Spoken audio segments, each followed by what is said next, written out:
The fight for our 2A rights is heating up like never before.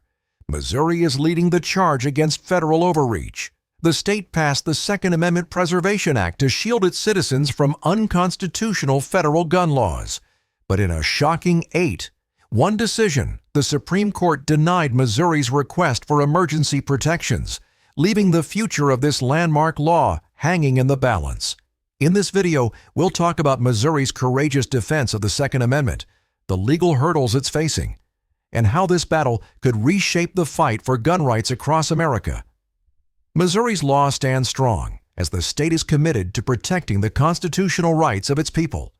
By refusing to use state resources to enforce federal gun laws that infringe on the Second Amendment, Missouri has drawn a clear line in the sand. But the Biden administration, unsurprisingly, claims this law threatens federal authority. Now, with the Supreme Court preparing for a final ruling, this case could set a precedent that either empowers states to protect gun rights or leaves them vulnerable to federal overreach. Stay tuned, because the stakes have never been higher for the Second Amendment. Let's first talk about Missouri's Second Amendment Preservation Act, or SAPA, which was implemented back in 2021, setting a precedent for state-level defense against federal overreach. This landmark legislation asserts Missouri's commitment to safeguarding its citizens' constitutional freedoms by challenging federal firearm regulations deemed inconsistent with the Second Amendment. SAPA is a groundbreaking law that solidifies Missouri's role as a fierce defender of constitutional freedoms. At its core, SAPA bars Missouri's law enforcement agencies from participating in the enforcement of federal gun laws that the state determines infringe upon the Second Amendment. This means that Missouri refuses to allocate its resources, personnel, funding, or infrastructure to uphold federal regulations that it perceives as inconsistent with the right to bear arms. This is a direct assertion of state sovereignty, rooted in the belief that gun ownership is not just a constitutional right, but a cornerstone of individual liberty. The act also has a provision that allows individuals to file lawsuits against state officials who act in violation of SAPA.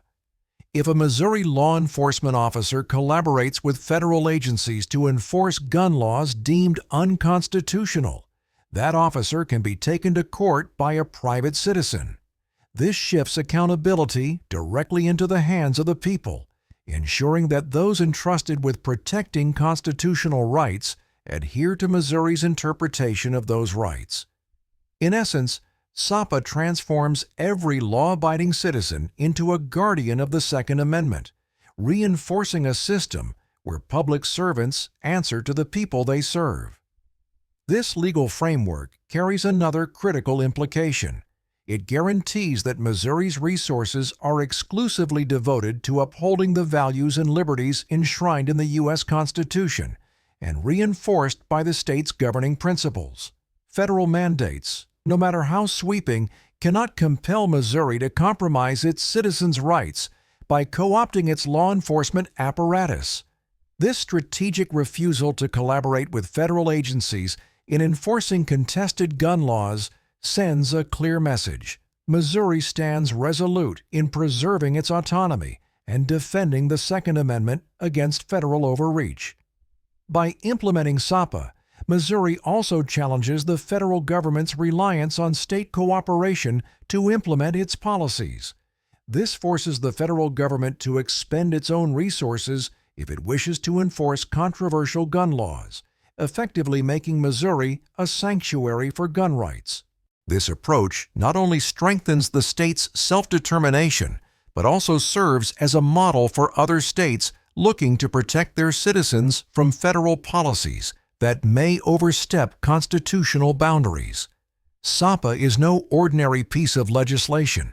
It's a statement of defiance, a big middle finger by Missouri against any erosion of the Second Amendment.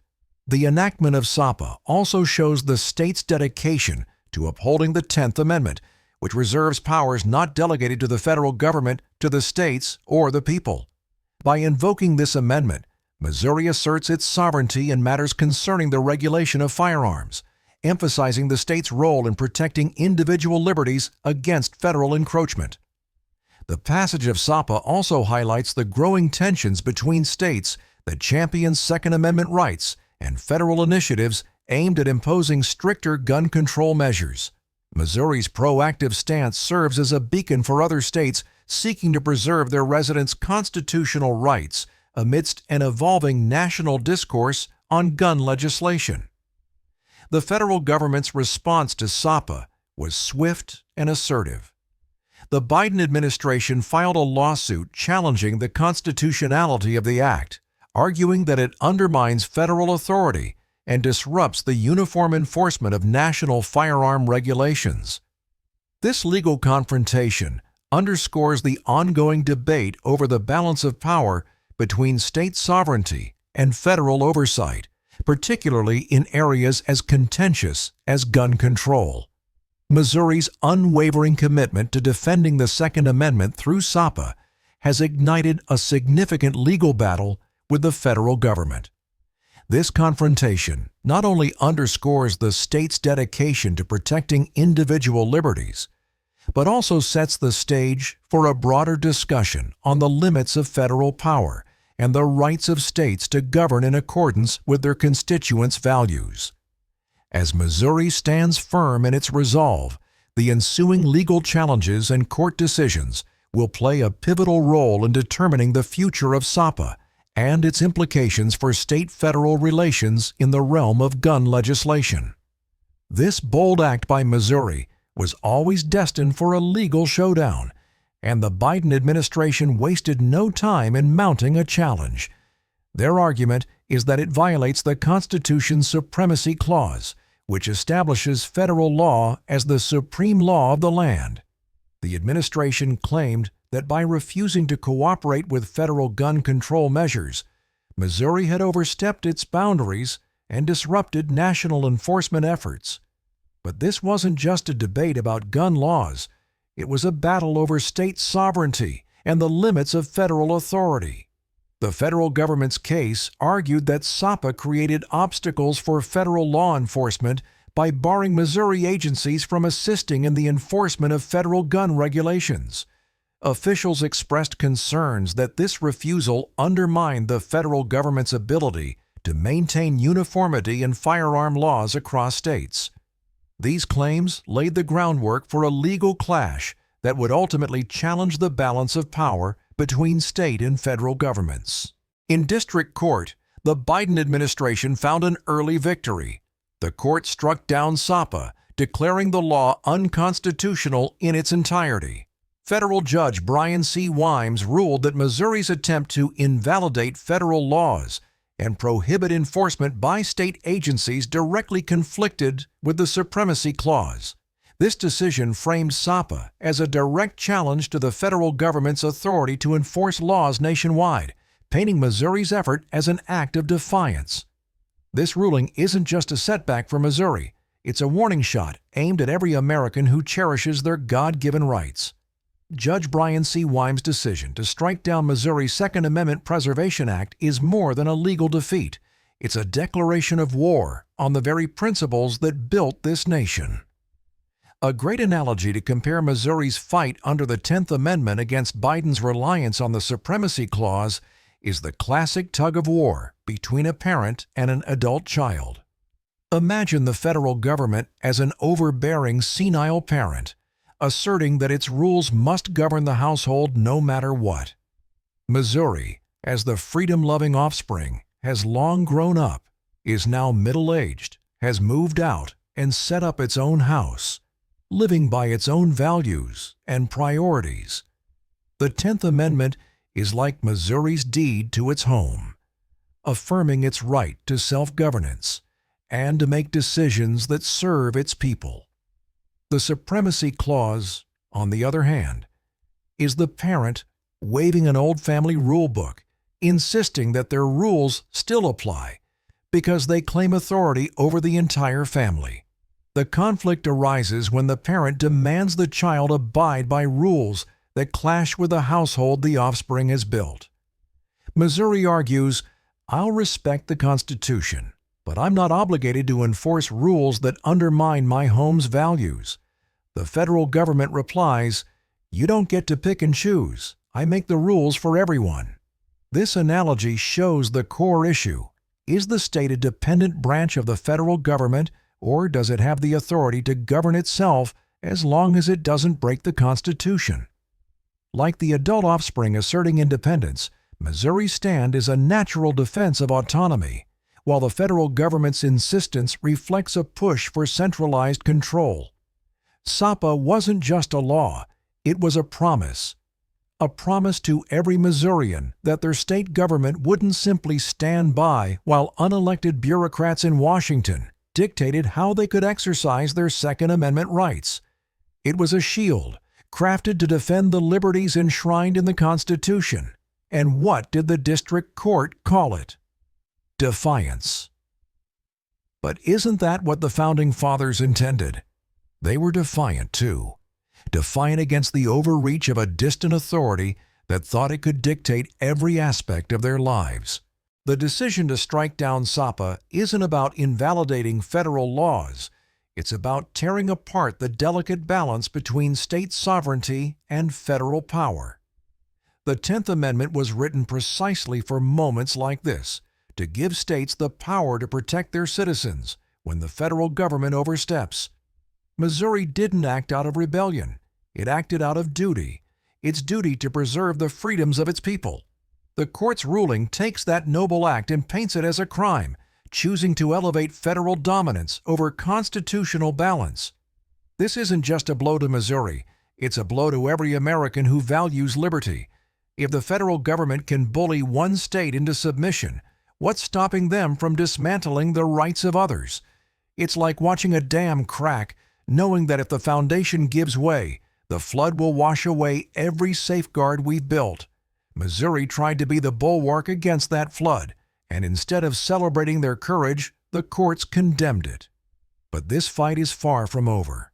Missouri's resilience is a reminder that liberty is never freely given. It must be fought for, piece by piece, and defended at every turn.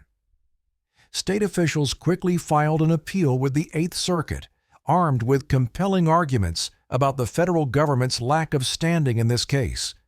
Missouri argued that the federal government could not sue the state because SAPA enforcement relied on private citizens, not state officials. By design, the law empowered individuals to hold state actors accountable, thereby shielding the state itself from direct responsibility for enforcement. It was a clever tactic, one that mirrored Texas's approach with SB 8, its anti-abortion law. In addition, Missouri asserted that the federal government had not suffered any real harm from SAPA. The state maintained that the federal government is not entitled to the cooperation of state resources for enforcing its laws, a principle grounded in the 10th Amendment. According to Missouri, SAPA was a legitimate exercise of the state's right to govern in accordance with its interpretation of constitutional freedoms. The Eighth Circuit's three-judge panel, however, sided with the federal government, delivering another blow to SAPA. The court concluded that Missouri's refusal to assist federal law enforcement did constitute harm to the federal government, as it impeded the implementation of federal gun laws. The court also dismissed Missouri's argument about private enforcement, reasoning that even passive resistance by state officials effectively enforced SAPA by default. In a controversial interpretation, the Eighth Circuit claimed that not acting on the law is acting on the law, further justifying its decision to uphold the lower court's ruling. This outcome sent shockwaves through Second Amendment advocacy circles, sparking concerns about the broader implications for state-level gun rights protections. Yet Missouri remained undeterred. Attorney General Andrew Bailey vowed to take the fight to the nation's highest court, setting the stage for a pivotal Supreme Court review. With Justice Brett Kavanaugh granting Missouri an extension to file its petition, the battle over SAPA was far from over. Missouri's steadfast commitment to protecting Second Amendment rights has brought its landmark Second Amendment Preservation Act to the forefront of the national legal stage. The state's fight to defend its sovereignty and its citizens' constitutional freedoms is now unfolding in the highest court in the land, with potential implications for gun rights and state sovereignty across the United States. Following a decisive ruling from the district court that struck down SAPA as unconstitutional, Missouri sought emergency relief from the Supreme Court. The state aimed to block enforcement of the district court's decision, which invalidated SAPA in its entirety, pending further legal proceedings. The Supreme Court denied Missouri's request for an emergency stay in an 8-1 decision, with Justice Clarence Thomas dissenting. Following this setback, the case moved to the Eighth Circuit Court of Appeals, where judges upheld the district court's ruling. The Eighth Circuit agreed that Missouri's refusal to cooperate with federal gun law enforcement constituted a direct injury to federal authority. The court also dismissed Missouri's argument that SAPA enforcement relied solely on private citizens, reasoning that even state officials' refusal to act could be seen as enforcing the law. Undeterred, Missouri took its case to the Supreme Court again. Attorney General Andrew Bailey sought and received an extension from Justice Brett Kavanaugh, giving the state additional time to file a petition. This decision underscores SAPA's national importance and the growing debate over state sovereignty. If the Supreme Court hears the case, a ruling in Missouri's favor could inspire other states to pass similar laws, reinforcing federalism and state power.